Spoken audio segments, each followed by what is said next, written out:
Hello, everyone. This is Elizabeth Preston, And I'm Sarah Adams, and you're listening to the Writing Docs podcast, where we discuss how businesses can help their teams to become better and more confident writers. If your team needs help achieving positive writing outcomes, then contact us at 877-249-7483 or email us at info@hurleywrite.com. Hello, everyone. This is Elizabeth, and I'm an executive consultant at Hurley Write, and you're listening to the Writing Docs podcast, where we talk about how businesses can help their team members to become better and more confident writers. I'm excited to have Scott Hanselman on our podcast today. Welcome to the podcast, Scott. Thank you very much for having me. I appreciate it. Scott has worked as a software engineer, programmer, and code writer for over 30 years. He works at Microsoft, where he was partner program manager of Microsoft's developer division, but is now vice president of Microsoft's developer community. Big title. Scott is It's also so sorry. It's so funny. It's such a weird compliment that capitalism pays you when they make you a vice president of something, because it's like, hey, good job. But at the same time, you're still part of the giant corporate machine. So I have such mixed feelings about that. And when someone says it out loud, I giggled. So I apologize for that. No, that's okay. It's a fun title. Who doesn't love fun titles? Absolutely. Scott is also a conference speaker and has presented cumulatively to over 1.5 million developers in person worldwide over the last 30 years. He also maintains his blog at his website, hanselman.com. He has a successful YouTube channel, a popular TikTok account, and he has three podcasts. Hansel Minutes, where Scott interviews thought leaders in technology, This Developer's Life, which discusses life from the point of view of a programmer, and Azure Friday, where developers of the Azure cloud teach Scott new techniques. Scott, can you first talk to us about what being vice president of Microsoft's developer community entails, what the big fancy title actually means? What kind of work do you do in this role? So developers that use Microsoft products, programmers, they interact with the giant big company in a number of ways. They might go out there and Google with Bing and find our documentation. They might find an early workshop. They might interact with us on social media. And ultimately, I want to make sure that they are successful. I want to make sure that they are happy from the time that they went and they searched the web and they found some docs, all the way to the point where they've started their company. They've done the great new startup, and they've deployed it, hopefully in the Azure cloud. And then maybe they need tech support. They need help. The community team that I work with will create conferences, will interact both virtually and in person, will help our documentation, will write samples, will create workshops, will help facilitate writing of books and PDFs. We also have a weekly like an open office hours kind of a thing on YouTube where people can get together and talk with us. We just want to make sure that there is a sense of community so that when people are making software, they don't feel alone. So even though you're part of the big corporation, it's not a faceless corporation per se. Well, so I like the healthcare that is provided by my big corporation. I came there 15 years ago because I'm a type 1 diabetic and I needed good healthcare. But in the process of going from a smaller company to the giant company, there was a sense of a big faceless, corporate behemoth. And here in Portland, where I live, there's on the radio, there's a fella who runs a diamond place where you go and you get your diamond ring for when you get married or whatever. And at the end of the advertisement, he says, "You've got a friend in the diamond business." And that always resonated with me because I don't know the guy. But when you go to buy the diamond or whatever, you get your necklace cleaned or you get your ring resized, you got a buddy who works there. You don't really, but that's the way he built it. He built up this sense of community. So I want to be the friend in the diamond business that works at Microsoft so that instead of like, Apple or some of the other companies, where I couldn't even tell you if I know anyone at those companies because you have to go through channels in order to get your thing. We in the developer division, where the Microsoft programmers kind of like live, want people to feel like they've got a friend who works there, and then they can reach out to us and talk to us on social media, on YouTube, through our documentation, which is also community updated documentation. Our documentation is itself open source. So even if you, Elizabeth, found a spelling error, or grammatical error, or a technical error, you could submit it and then you would be listed as a contributor to our docs. That builds a sense of community. And we actually, on all of our documentation pages, have the faces of the people who contributed to that documentation. Those little changes make people feel better about the big giant faceless company. Yeah, it's no longer faceless, it's a community of faces. Mhm. Yep, and it's still, I'm sure that we have to make the stock go up and to the right, but ultimately I don't care about that. It's not my job. My job is to make sure that you and your team, enjoyed making your website or whatever you made with our software. So there are a lot of facets to this job that you do. What kind of writing do you and your team do in this work? So blogging is a big part of it, and blogging I just think about as like serial writing. It could be thought of as a zine or a newsletter, but it is, writing continually, date, the most recent date descending. That's all a blog is, right? It's just kind of an infinite book. It's a journal of sorts. So we have bylines written by actual humans. So when you visit a blog, if you want to, hear about the latest version of Visual Studio, which is kind of like Microsoft Word for programmers, it's what we use to write our programs. You can go and look at the Visual Studio blog, and in the comments, the real people who worked on it are there. We facilitate and write those blogs. We work with the technical writers to make sure that the content in docs works well. And then we also write code for things like workshops. All of these are different kinds of writing, whether it be conversational blog writing, technical specific writing within the context of documentation, or something that's a little bit in the middle. It's both casual and technical when you're creating, for example, a workshop or a PDF. What role does verbal communication play then? Well, so whether I'm on a podcast like yours, or I'm giving a presentation to a customer, often we'll do what are called executive briefings or EBCs, where the CEO of something comes in and they want to sit down with us and hash it out, you know, around a big round table, or going and presenting. I was just in Orlando and I talked to about 1,500 people, giving a large presentation and trying to edutain a crowd, keep them all awake while also teaching them is a big part of our job as well. It's interesting that you say edutain because I think we've moved from this time where instead of just giving information, we have to actually engage our audience. They can't just be faceless to us either. We need to actually know them and connect with them.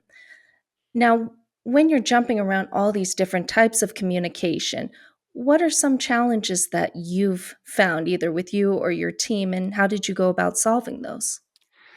I think that acknowledging the humanity of all of the people on the team as well as the people in the community was the most important thing, to recognize that not everyone learns the same way, not everyone communicates the same way, so that we need to hit things from different angles.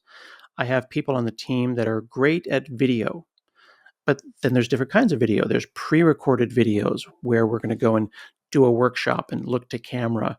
And then there's being a host, like a live host of a live stream, which is a very different skill and a very different medium, which is totally different than extemporaneous speech, like we're doing right now on a podcast, or formal business writing within the context of a proposal or docs. Making sure that we understand that not everyone is going to be good at all of those things and that they all scratch different parts of the brain. And then deciding, does this person on the team want to get better at that? Or are they going to stay in their lane and be, I'm going to be a technical writer. I'm not really interested in giving big talks. Or, I I do write for the blogs, but something is telling me that I want to get on stage and I want to, teach a large workshop.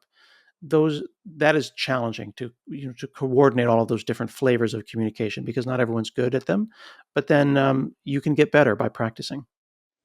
Yes, and we have to actually have time to practice as well. You can't just look at things and go, okay, that's what I'm supposed to do. And then bam, you're perfect at it. Well, a So, lot of people think that they're supposed to be perfect. Like they yes. at the level that we're operating at, there is a lot of pressure. There's also discussions of imposter syndrome where people are afraid to do a thing. And then we have a lot of people who want mentorship, and they talk about wanting to be mentored when we realize that they don't need mentorship, they need sponsorship, they need opportunities.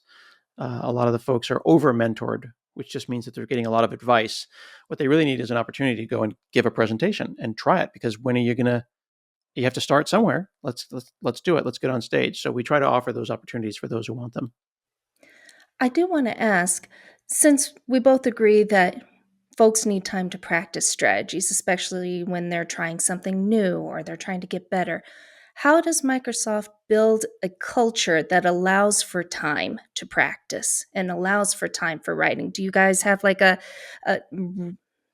weekly writing time? Do you have office hours for writers? What do you do? We think about it in terms of what is the risky place to do the practice versus not. There isn't formal practice time. There's simply lower risk. So if I put it in the context of writing or presenting, you could go on like Jimmy Fallon or Conan O'Brien and do your stand-up comedy. That would be a pretty difficult first job. I would probably encourage you not to practice in front of Conan O'Brien. Instead, work the small rooms. You go and you do some stand-up comedy, some Toastmasters, right? So practice on a blog before you write a press release that's going to go to 1 million people. Because a blog, maybe it's not a great blog. Maybe the writing wasn't amazing. You're going to get the feedback. You still accomplished something. You still got the writing out there, but it was in a low stress environment.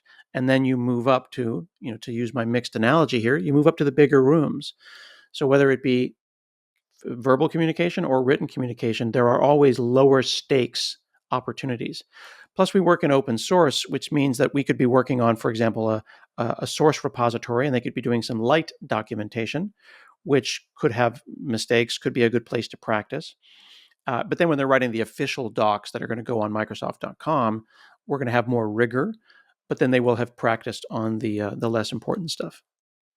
So it sounds like, let's say someone listening has a business that's a little smaller than Microsoft. If they build in opportunities to practice at lower risk situations and then adding kind of levels of checking and levels of feedback for before this person gets to riskier situations, and risk could be the audience, it also could be manager versus supervisor versus owner of the company. Hmm. That seems like Absolutely. it's feasible. 100%. Well, even right now, I've got my 16-year-old working on my podcast, and his job is to write the titles and the descriptions. So at this point, he writes the titles and descriptions and sends them to me, and then I check a look at them and I publish them. That's low risk because I've put in a check or a balance. But then soon, when he becomes a better writer, I'll be confident in his ability to have direct access to the database, and he can update those for me. Another thing that he could do, which would be considered low risk, is I have machine generated transcripts for my podcast. There are no doubt errors in there. Having him fix those errors and improve the quality of the transcript is extremely low risk because the transcript is already poor. It can only be better by the work that he made. And by the way, as someone who has listened to your podcast, I really do appreciate the transcripts. Thank you for providing those because sometimes I like to see versus listen to things. So thank you from a listener for doing that. My Now, pleasure. we talked a little bit about earlier about you being a community creator, and you've said in essence you're a community creator. You bring people together to create communities. You nurture communities to help them thrive and grow. And I think this is a real difficult task for folks and for businesses. Yet many people want to do this because it creates brand loyalty in a way, and it brings that face that people like, that people trust. And I would say that you're a master at this. And let me just give a few stats to prove my point here. I have to provide evidence for my claim. Your Twitter is right now at this recording 325.4 thousand followers. Your TikTok is 148,000 followers. Your Instagram is 14,000 followers. Your YouTube is 174,000 subscribers. And your blog has over 1 million monthly readers. So I think it's safe to say you're a master at creating and nurturing communities. That's How very does kind. I'm well blessed indeed. I've been also showing up for a long time, so don't underestimate longevity as being a benefit as well. there is an element of stick to itness, as my dad would say. How does verbal and written communication function in creating communities? I think that as Holden Caulfield famously said, he doesn't like a phony. Nobody likes a phony. Uh, People can smell it in the way that you communicate, and I believe that kind of modern business writing can get right on the edge of phoniness. It's something that can be parodied, and in doing that, I try to bring mine one notch more human, one notch less professional, and I do that consistently so that people know that there's a human behind it. I'm not sure if you. This is a funny question for a writing expert, but do you ever read the release notes when you update apps on your iPhone? You ever go into like the App Store and you look at the release notes? Well, first of all, I'm an Android user, I must Oh admit. no! I am, I'm sorry. Well, Uh, actually, I do love my this Android. interview is over. No, I'm just kidding. Oh, The same thing applies on Google Play Store. I actually do. I'm a nerd. I will go and read all the fine print to see.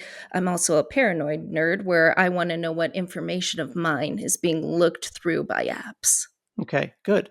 So that's good. So notice, and folks can do this as well, that a lot of your app updates say performance improvements and general optimizations. That's a cop out. But the Slack organization, the folks that make the Slack application, are famous for writing detailed, fun, and human release notes with even jokes at the end to see if you read all the way to the very end.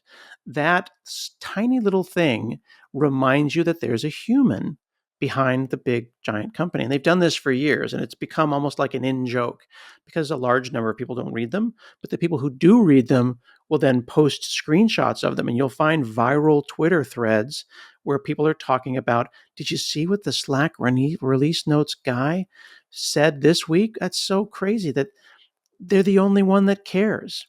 Every opportunity there where there's some text is an opportunity for you to connect with your audience. And while everyone else is giving up on their release notes and just saying general performance optimizations and bug fixes, the Slack folks used that text area as an opportunity to connect human to human with the users of their product. And in doing that, create community, which is a sense of belonging and, hey, I also use Slack. Did you read the release notes? I read the release notes.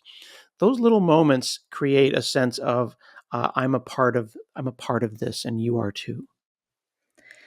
Well, then I have to ask you, with the rise of AI, artificial intelligence, because you are, oh gosh, you made a face. That's I made a interesting because face.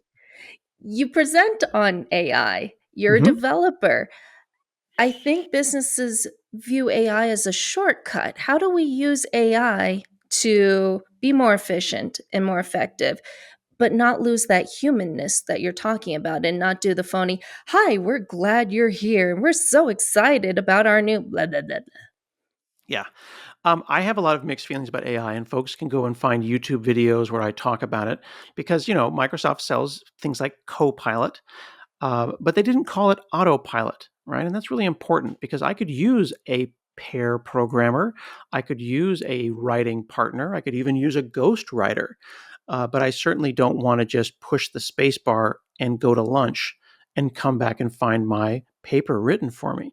So I am a fan of AI, but I am not a fan of AI replacing what it means to be human. If you can take a corpus of text or material, for example, my blog, I've been blogging for over 23 years, right? And I've got, as you pointed out, 450 hours, over 900 episodes of my podcast, which is thousands of pages of text.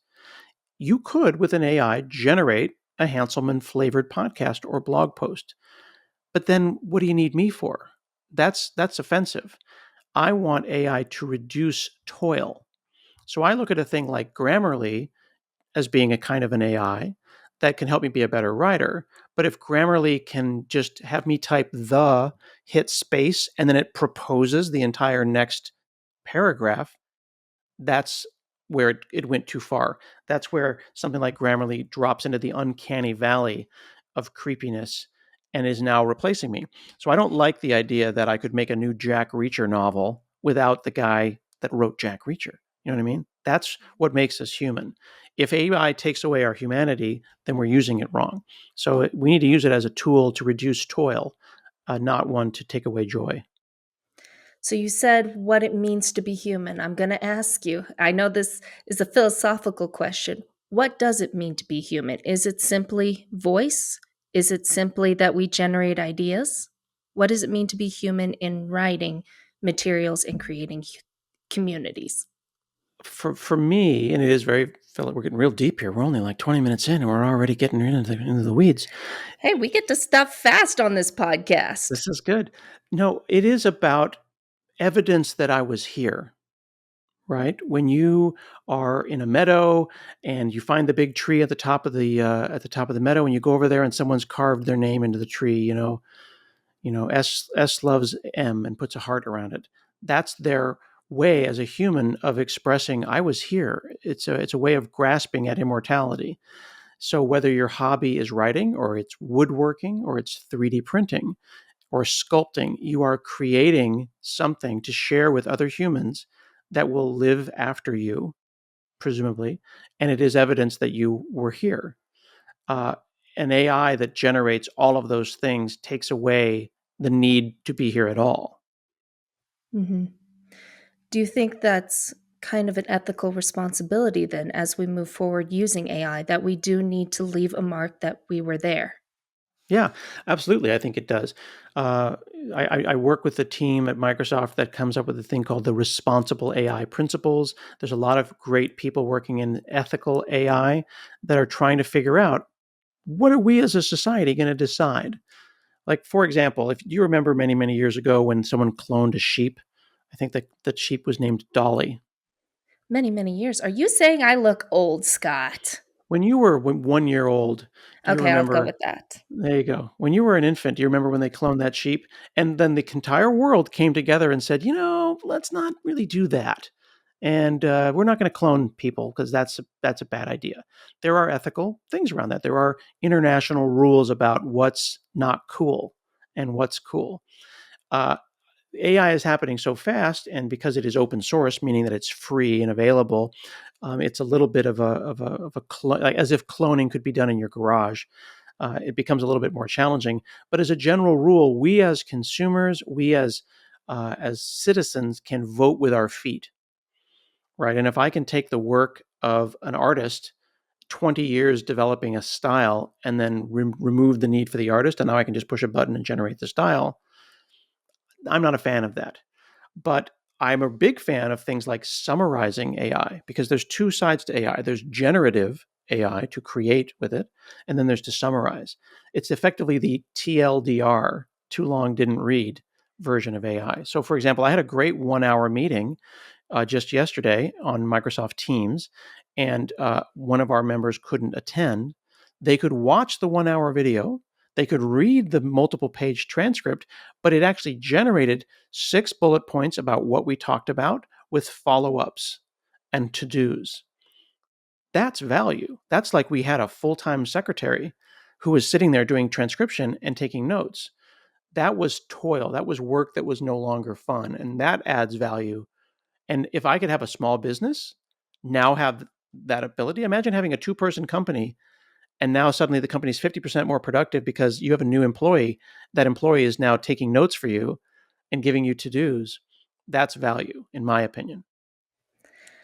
I see what you're saying, and I've been one of those that's a little hesitant on AI. like many other people, watched iRobot, so of course, there's panic mode when you think about iRobot. Uh, and there's been some concerns on whether or not AI is going to replace writers. But it sounds like to me you don't think that it's going to replace writers completely. Is that correct?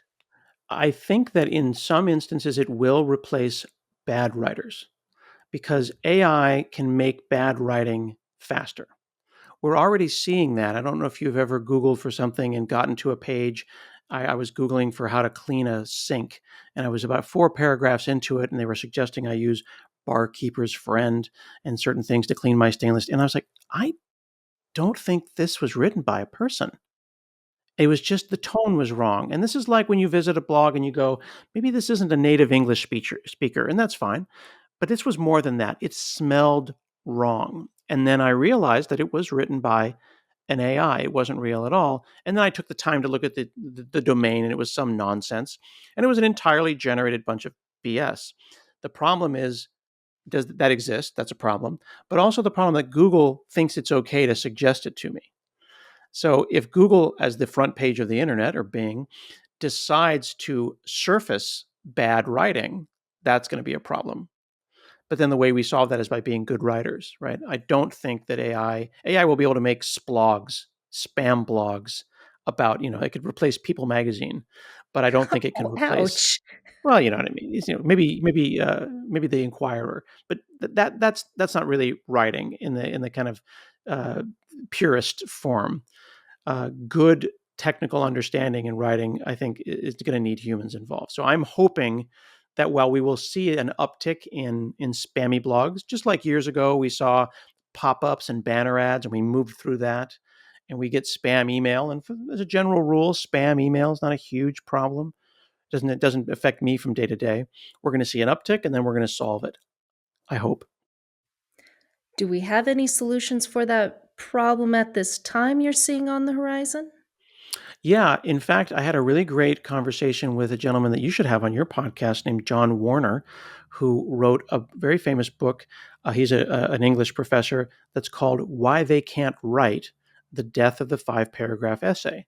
And it talks about the rise of the introduction, the three supporting paragraphs, and the conclusion that we then inflict upon our high school students, and how that's ruined writing for the average Joe and Jane out there. And his idea is that we include AI early on to assist our writers rather than banning it and making it so it becomes this kind of like forbidden fruit that the kids want to use, but we don't allow. We introduce it as a writing partner and encourage them to write better. So he's building courseware around how to do that. Um, I think that that's a healthier attitude, towards thinking about these kind of AIs. Mhm. That's exciting to hear. I know academia, I still have some connections there.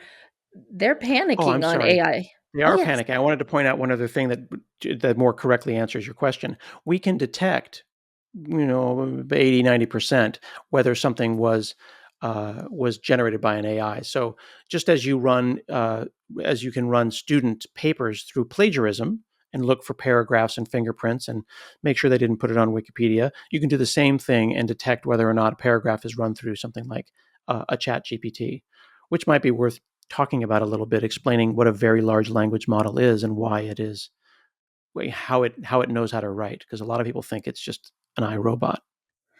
Well, Scott, I'd love to hear your thoughts on that.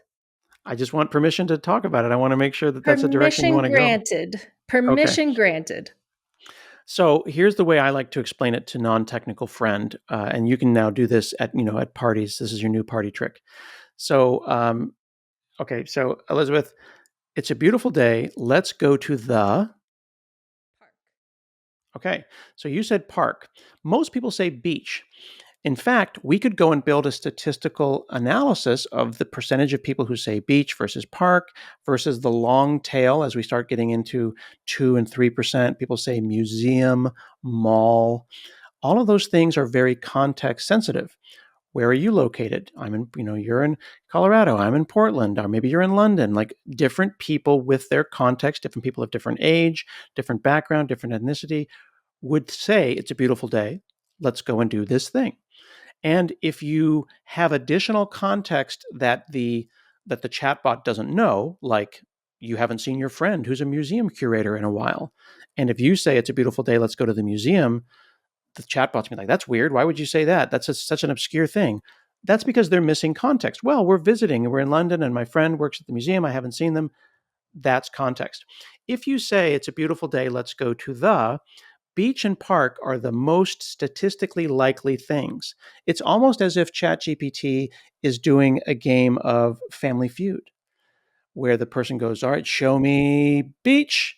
And then they go, oh, beach is the second most popular thing. Good job. And then you get points for that, right?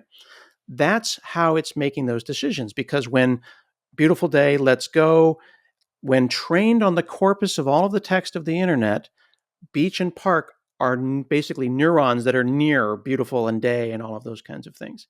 If I said to the chatbot, I live in Oregon and I'm near the zoo, it's a beautiful day, let's go to the, by including that context about the zoo, it's very likely that I'm going to weight, not a guarantee, but I'm going to add more weight to the idea that we should go to the zoo.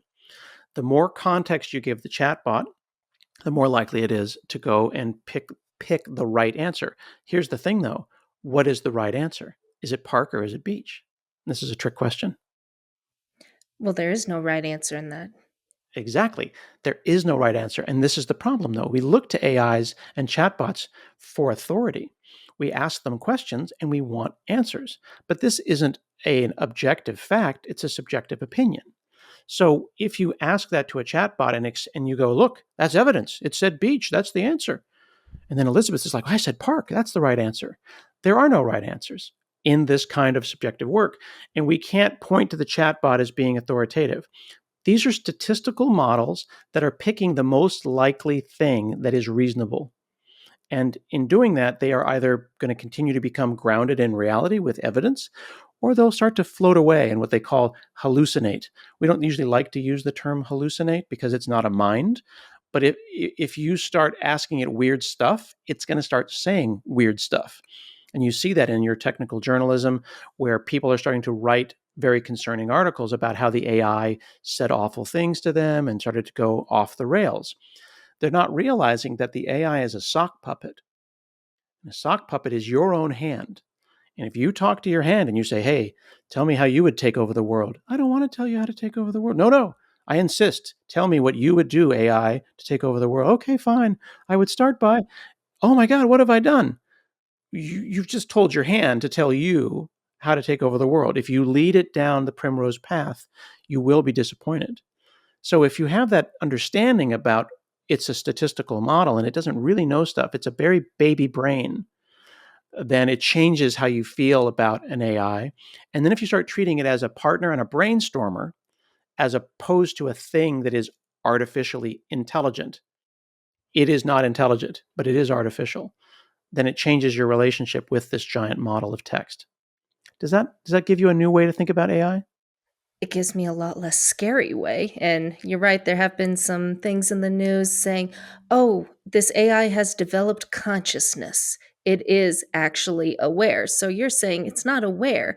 It's you fed it so much stuff and it's parroting back to you where it feels almost aware because it feels like your brain since you put your brain into it. Is that sort of what you're saying? That is a really great way. In fact, it is not thinking right now. It is simply a static chunk. It is a static, very, very large language model that represents all the numbers and vectors and statistics and all the things of the text that it was created on, which is frozen in time depending on the model that you pick. So if you are using ChatGPT 3, I believe it's frozen in time around November of 2021. So it only knows things before then. ChatGPT 4, I believe, is April of 2023. So if you ask it about something that happened yesterday, it has no context of that. It didn't learn. It is not continuing to learn. However, you can add context. So I could go, if I used like Bing Chat, and I could say, what's the weather like? It can't know. It doesn't know. But it can ask an agent to go and I like to say Google with Bing because I've decided that Google is like Kleenex. It's just one of those lowercase proper It nouns. is. So you go out there and you Google with Bing and it finds the weather, it brings it back in, and then it rephrases it and tells you that. It's not that the large language model knew it, but it could do it on your behalf. When you start giving it basically arms and legs, the ability to go and Google for things, it can become more useful. So, for example, my son just got into Howard University, just got his Hey, approval as thank you, congratulations. just got his admissions paperwork a couple of days ago, and we had gone up to Bing Chat and we had said, give us a list of all of the HBCUs, make multiple columns, and I want to know how many people attend the school. I want to know what room and board costs, what tuition costs, and then rank them. That's not a large language model task. That's a pretty complicated coordination task. So it goes out and it searches for all of that information, brings it all together, assembles it into a markdown table. If you're familiar with markdown, for our folks that are listening, right? It's a way of formatting. It formats the markdown table and then presents it to me. Can I be sure that it's correct? No. No more than if I had asked an intern to do it. I should double check the work because I don't know where it came from. And I want to have footnotes. I can ask it, can you provide me with footnotes? But there's this fun word, this fun term that has been coined by a woman named Emily Bender called a stochastic parrot. And a stochastic parrot is a large language model that can generate convincing language without understanding the meaning of the language it's processing. She wrote a really amazing paper called On the Dangers of Stochastic Parrots, asking the question, can a language model be too big? What do you do when you have a parrot that has a very convincing voice and it say, oh, I've been murdered. There's a murder in the house. And then the police come over and the parrot's just talking to itself, right? The implications of haphazardly stitching together linguistic forms based on probabilistic information with no context and no meaning means that it's super impressive, but without understanding it, it could be authoritatively wrong, dangerously So, wrong, even. businesses and managers that are looking to AI that might want to use AI, we know now you still need a human to check things, to provide that ethical, I would say, responsibility to make sure that this is true information you're putting out into the world that you're giving to your customers. And they should look at it more as a partner, like their own brain, if you will, kind of partnering with them rather than as a competitor at this time. At this time, I think a way of looking at it would be, remember when you were writing in Word and then red squigglies happened? And you're like, I don't know, the red squigglies now, they're telling me how to spell stuff. And how irritated you become when you're like, no, it's spelled right. And then you have to go and say ignore or add to dictionary. And then the green squigglies came along and you're like, oh, now it's telling me about grammar. I have mixed feelings about that. I want to use that. I want to split the infinitive there. And then green squigglies happen. And then blue squigglies are now like opinions and like stylistic opinions about all different things. It's getting more like that. So I look at very large language models for the writer as being the extension of those kinds of tools.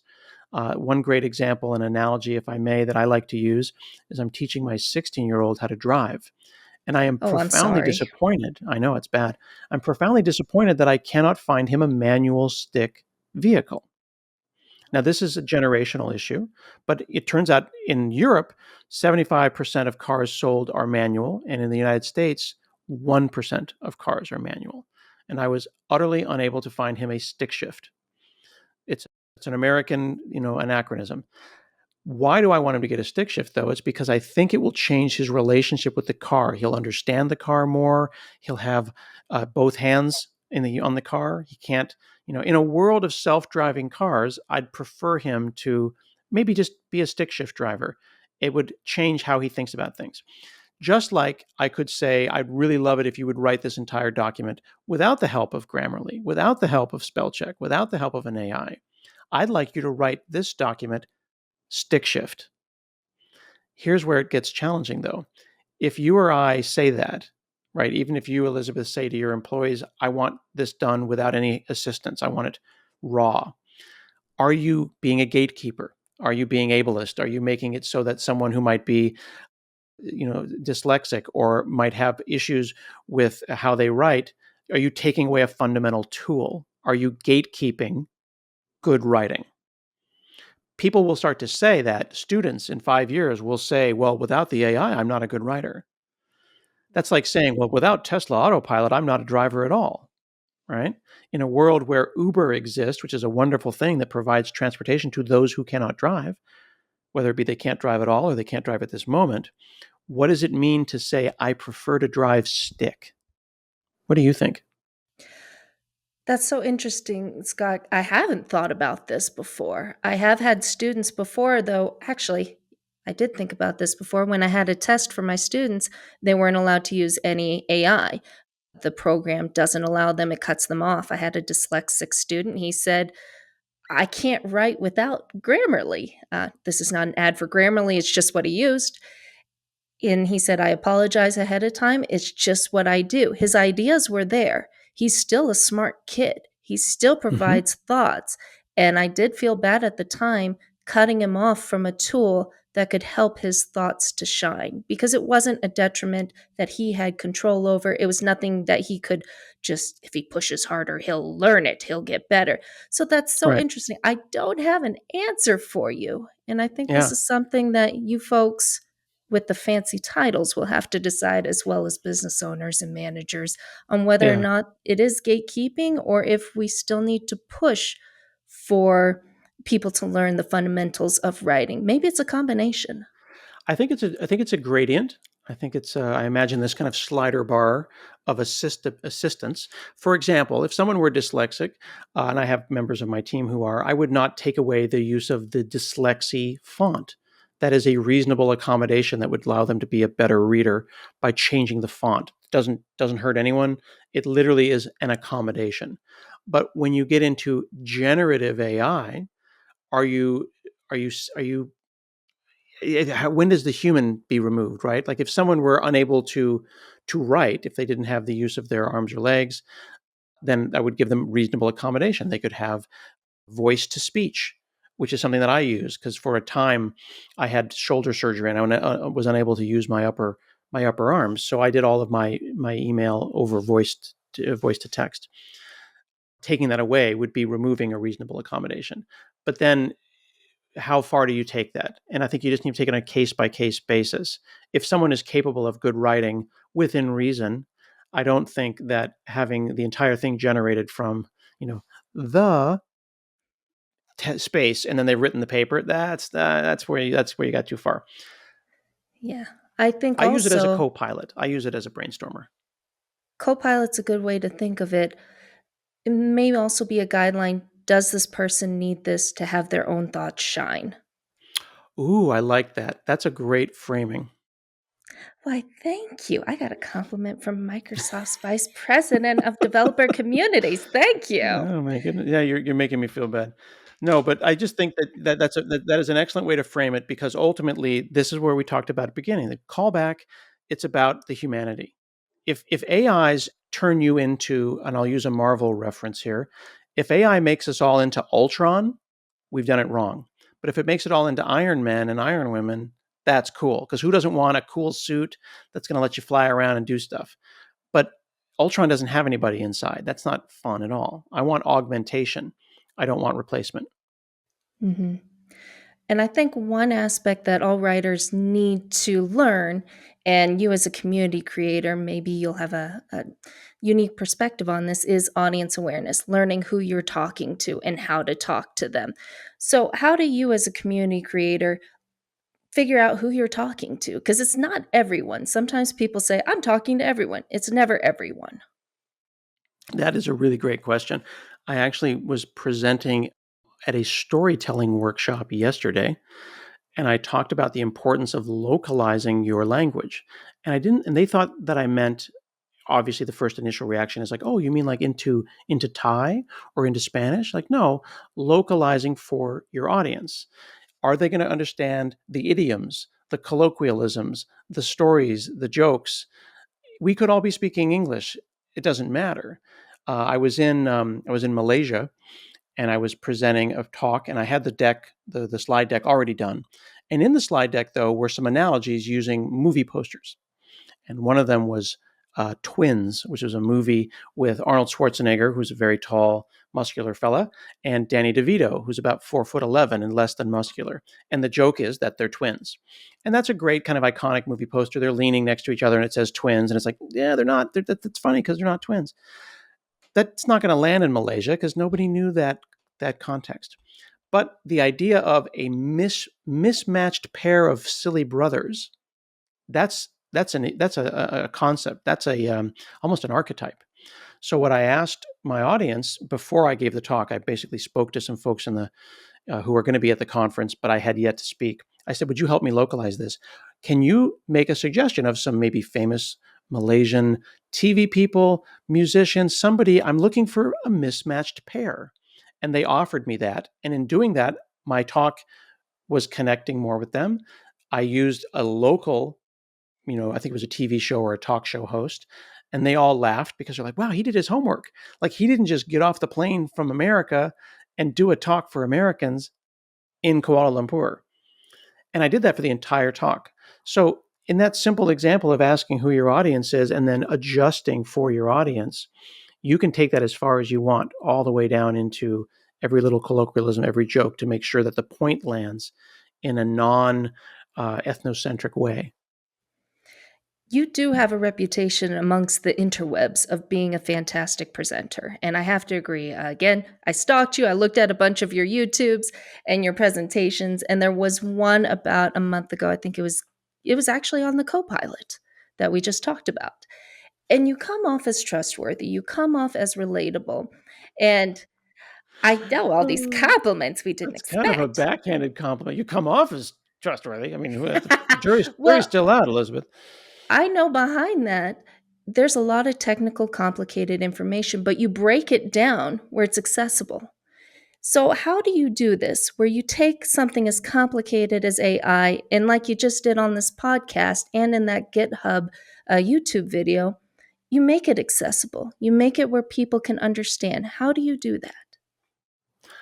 You you have to like people, and you have to be empathetic towards people, and put your literally, walk a mile in their shoes. You have to put yourself, like, if I were in the AI example, non-technical parent, trying to explain AI. My mom calls me and she's 80 something and she's freaking out because the news is wanting her to freak out. They are trying to get her to freak out about AI, which is what they do. And she wants to call someone that she trusts. How can I let her know that, yes, this is something you should be concerned about, but not in the way that you thought? And then come up with analogies that are humane analogies. The people that I try to emulate are three men that represent masculinity to me, which is Fred Rogers, Mr. Rogers' Neighborhood, Ted Lasso, and Bob Ross, the painter. Each one of them presents information in a kind, welcoming, you're supposed to be here way. And there's never any judgment on the parts of any of them, whether it be Ted Lasso in sports, Mr. Rogers teaching math and English, or Bob Ross teaching painting, that someone might not know what they're doing. I could see you as a Bob Ross. You just need a little extra hair that's fluffy and curly, and you could be Bob Ross. And I probably lost hair in this actual talk, and I'm continuing to lose hair. So So part of that is just starting out with an attitude of welcoming, of non-judgment, and talking to people kind of how you'd want to be talked to in a way if you didn't understand something. exactly. That's kind of golden rule type stuff, isn't it? You want to make sure that everyone wants to feel that way. But also, the older I get, as I'm trying to bring this kind of like big dad energy to everything that I do, I want my children to feel welcome, and I want my community members, my coworkers, my friends, and my family to also feel like things are accessible. And in the context of computers have been set up over the years to be unfriendly. And we make people feel like they are less than if they're not a computer person. I'm not a computer person. I don't really understand. That's not, no one should ever feel like that. I want people to feel empowered, not disempowered. hmm I like hearing that from a Microsoft person, considering my computer platform is Microsoft. So, yay. I also want to ask you, in light of all of your presentation experience, in light of all your social media experience and your workplace experience, what is your number one rule for clear communication for technology professionals? That's a very good question. I think it would probably come back to what you ended us on, which is empathy for your audience.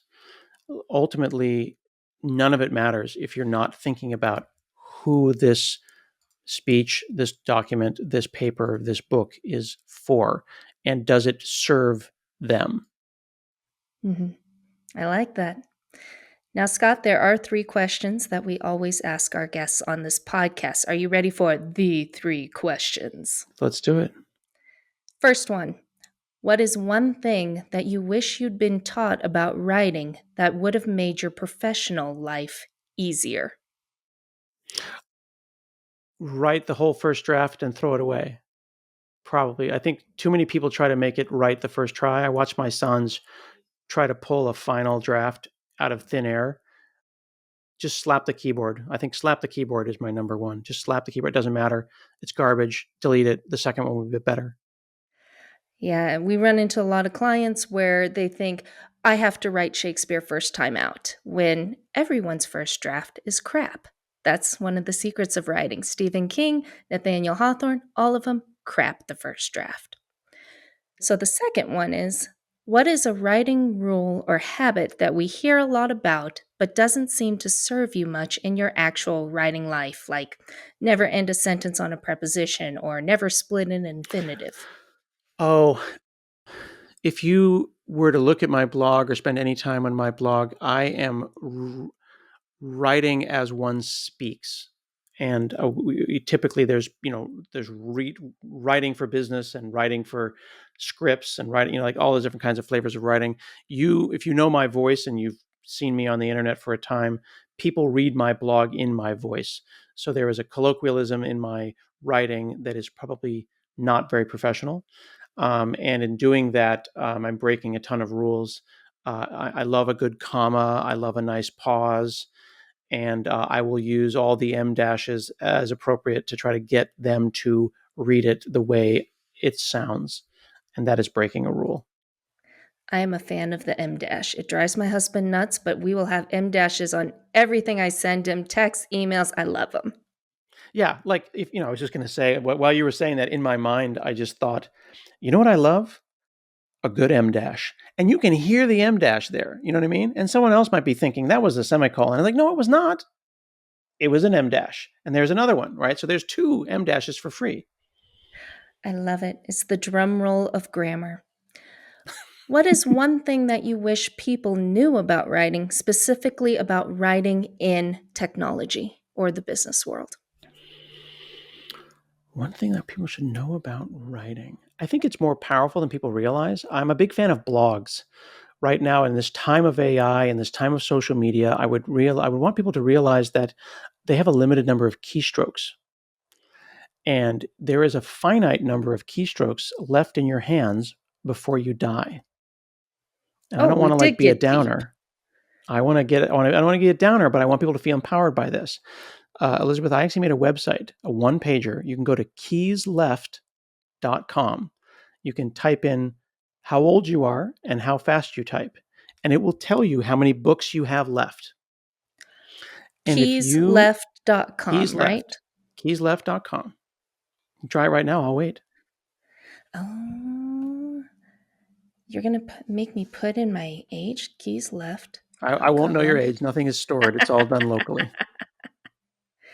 I like to tell And then people scroll that. down where it says, what does it all mean? It'll tell you. And then what it does is it juxtaposes how many books you have left, how many novels, with how many emails you could write to your boss. It'll Oh, actually have the number of keystrokes you have left, and it'll count them down. And I'm being generous, assuming you'll live to be 90. oh no. I only have, So what is it, 215 million keystrokes before I die? yeah, and the keystrokes are going down while you are sitting there looking at the page. And you can choose to spend those keystrokes on love letters, on novels, on tweets, on emails to your boss. So the reason that I did that was for someone to have an unblinking eye on where they're going to spend their time. Because if you're spending your time writing email, you are wasting your keystrokes. So what I would like people to know about their writing is you should put your writing anywhere that has a URL, right? If someone's listening to this show and then they email me afterwards and they say, hey, I saw you on Elizabeth's show, is great. I had a question. I don't know them. This is a stranger. I'm not going to send a stranger on the internet 2,000 keystrokes, right? I got things to do. I'm a fancy Microsoft person, right? Just kidding. But what if the question was a great question? What if it was a gift? What if it was an amazing question that people need to know the answer to? I want to answer it, but I don't want to email them back. What I'll do is I will write the answer to the question as a blog, as a wiki, as a press release, as a PDF, as a not whatever. And then I will send them a link to the blog. Me blogging for 20 years is me just answering questions and emails for people. And then if one additional person happens to Google and find that, I've doubled my keystrokes. But it's more likely that if someone emails you after this podcast and says, "Hey, Dr. Preston, I have a question," da, da, da, da, and you go and say, "I will write a blog post about it." You do that, you send them a link to the blog post, and then 100 people, 1,000 people read that blog post. Think about that's multiplying your influence, it's multiplying your keystrokes, and it means that you can sleep in and worry less about your keystrokes. So make your keystrokes matter. Okay, that is Make them matter, empowering. and It's make them not so matter by scary. make them public and give them URLs, and that will keep the AIs at bay. Speaking of public, we also have a section on this podcast called Doctor's Diagnosis, where listeners and clients submit their writing ailments and we write them a prescription to fix those ailments. Love it. Genius. Thank you. So here's our writing ailment, and it comes from a small business owner. I'm trying to reach a wider audience to bring awareness to my brand. Right now, I'm doing a podcast and a TikTok. I feel like I'm putting out useful content that brings value to people, but I'm not getting many listens or downloads on my podcast, and I'm not getting many views on my TikTok. What should I do? So I've done 950 episodes of my podcast, and I would say no one listened to the first 200. And that's a really hard thing to acknowledge, right? Like you could write 3 novels, no one's going to read any of them. And then your 4th novel pops. And what's going to happen? They're going to do reprints of your first 3, and everyone's going to read them and say, "Why didn't we listen? Why didn't we? These were amazing," right? That's how it works. Additionally, people need to reset their opinion of what a good number is. If 100 people look at your TikTok, that's fantastic. That's 100 people who wouldn't have otherwise had you not done it. I think a little bit of grinding is important, but also when you do make some content, repurpose it. That way you don't feel like it was for no reason. So here we have a podcast. I see you on video. This could be a YouTube. You could take a chunk of this, make it vertical, turn around, make it a TikTok. Maybe you say something pithy, I say something pithy, that becomes a blog post. The content can be repurposed once those keystrokes, or in this case, this conversation is out there. So I would try to make sure to repurpose your content as much as you can, reblog, repost your TikToks, use them as YouTube shorts, use them as Instagram reels, put them everywhere that you can. Here's another funny example. I'll give you a real literal example. I didn't even think it would be a thing, but a couple of weeks ago, a priest emailed me. He had seen a YouTube video I did on Microsoft Word about formatting. And he says, "I'm trying to do the weekly quiz for our parish or whatever. And, the fonts are wrong and the formatting is weird and the bulleted list. And I hate Microsoft Word. Would you help me fix this document?" And I emailed him back and I said, "May I have permission to do a video with your document?" So he said, "Sure." So yesterday I recorded a YouTube video where I went through slowly, Bob Ross style, and I fixed up his document, explaining styling, bulleted lists, numbered lists, formatting in Word. It's a 40-minute long me fixing a priest's Word document. Go to sleep, and I wake up, it's got 2,500 views. Why? I don't know. I could spend weeks working on technical content and have 100 people care. I spend 40 minutes fixing a Word document, and people are like, "Check out this ASMR Word document thing where this weird Bob Rossi guy walks through this Word document." Like, you just got to keep trying stuff. But if I had ignored that guy's email or just pushed it to spam, I never would have had, been able to do that opportunity. He was thrilled because in his mind, an internet stranger was kind and sent him a link to a video. I just brought it up now. It's got 3,000 views. It's been one day. Wow, Why? Is that impressive. my audience? No, it's not. Is that Was that fun? If it helped one person, I'll be happy. So I would say just keep grinding to that person who had that question. That's a good prescription, Scott. Scott, how can people get in touch with you and learn more about your work or ask you a question that might become a video? they can check out Hanselman.com. My last name is Hanselman, like Hansel and Gretel. So Hanselman.com is the jumping off point. You can find my YouTube, you can find my podcast, my podcasts, and my blog, and also places where I might be speaking somewhere near you.